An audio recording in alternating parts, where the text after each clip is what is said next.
Ahora que Ucrania invadió a Rusia y nadie sabe cómo, para los Estados Unidos y la Unión Europea estas sí son acciones legítimas. Una vez más, Washington, la OTAN y la Unión Europea demuestran su hipocresía y su doble moral en relación al conflicto con Rusia, imponiendo su doble rasero habitual. Si te interesan estos argumentos, pues sígueme hasta el final del video, pero siempre después de la introducción.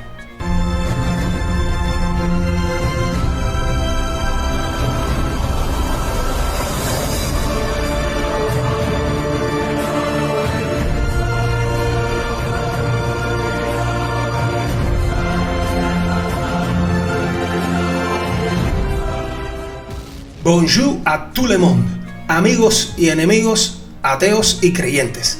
Para muchas personas olvidadizas es correcto recordarles de vez en cuando cómo fue que llegamos a este punto. Y lo voy a hacer de manera cronológica, sintética y rápida, porque sé cuánto vale el tiempo. Noviembre de 2013. En Kiev, grupos de manifestantes salen a las calles para protestar voluntariamente, contra el gobierno elegido democráticamente del presidente prorruso Víctor Yanukovych. Occidente dice, hay que garantizar el derecho a manifestar.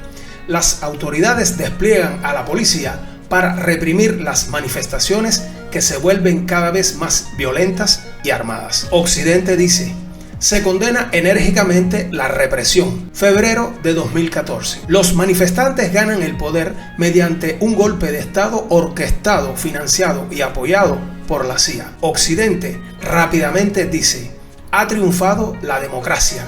Y claro, que el gobierno de Barack Obama o Barack Bombama estaba ajeno a todo esto. Sí, porque el hecho de que Victoria Nuland, Joe Sleepy Biden y su hijo tóxico dependiente, que por aquel entonces era el asesor de Burisma, Hunter Biden, estaban en Kiev por esos meses, sino años, por pura coincidencia. Las autoridades golpistas de Kiev comienzan urgentemente a prohibir los partidos de oposición, las televisiones y los periódicos contrarios, porque claro, había que garantizar la democracia y sobre todo la libertad de expresión. Así de paso, limitan el uso y la enseñanza de la lengua rusa, persiguen a la Iglesia Ortodoxa canónica y rehabilitan páginas de la historia nazista que el mundo occidental mismo había condenado, o al menos eso creímos por varios decenios. Y Occidente declara, Ucrania se ha embarcado en un gran proceso de democratización. Primavera del 2014. En el Donbass,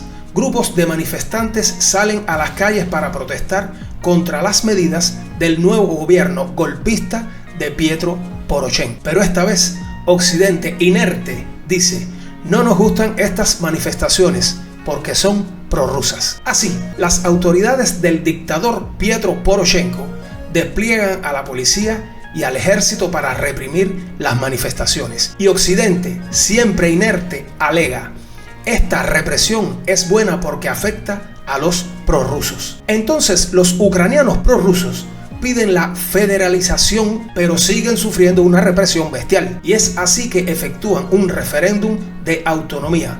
Pero es aquí cuando la represión de su propio ejército se recrudece, inclusive hasta con bombardeos sobre las ciudades y la población civil. Les recuerdo que entre los años 2014 y 2022, los gobiernos de Poroshenko y de Zelensky asesinaron impunemente a más de 15.000 civiles ucranianos solo por el hecho de ser prorrusos. Y a este punto es que Occidente emite su sentencia.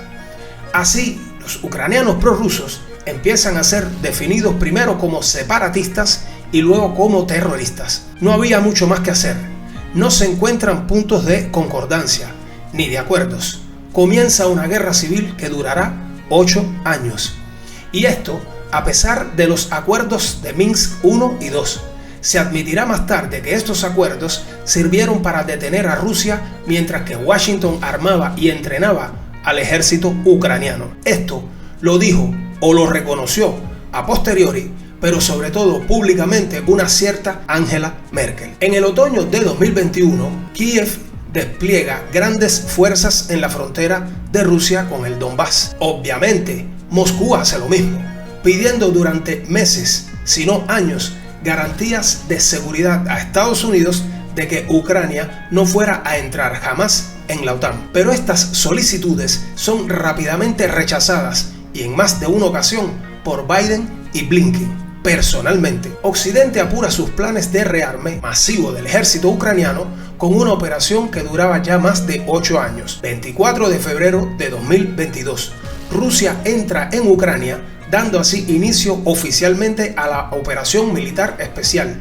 para defender a la población de Donbass y para, palabras textuales de Vladimir Putin, desmilitarizar y desnazificar Ucrania. Aquí, el Occidente colectivo sentencia: esto es una invasión en plena regla. Nuestro deber es defender los intereses de Kiev y de la democracia en el mundo. Les recuerdo que Ucrania no pertenece ni a la OTAN ni a la Unión Europea, razón por la cual no entiendo, o sí, por qué los ciudadanos europeos debemos financiar esta guerra con nuestros impuestos. Pero ahora, en agosto de 2024, Ucrania invade Rusia para supuestamente defender a la población de la región de Sumy. Y entonces Occidente declara: Ucrania tiene todo el derecho de invadir a Rusia. Mientras, cuando Rusia intervino directamente en el conflicto defendiendo las regiones de Donbass, Occidente hizo exactamente lo mismo, pero sin admitir su participación directa y sus responsabilidades, incluso de frente a las pruebas más evidentes.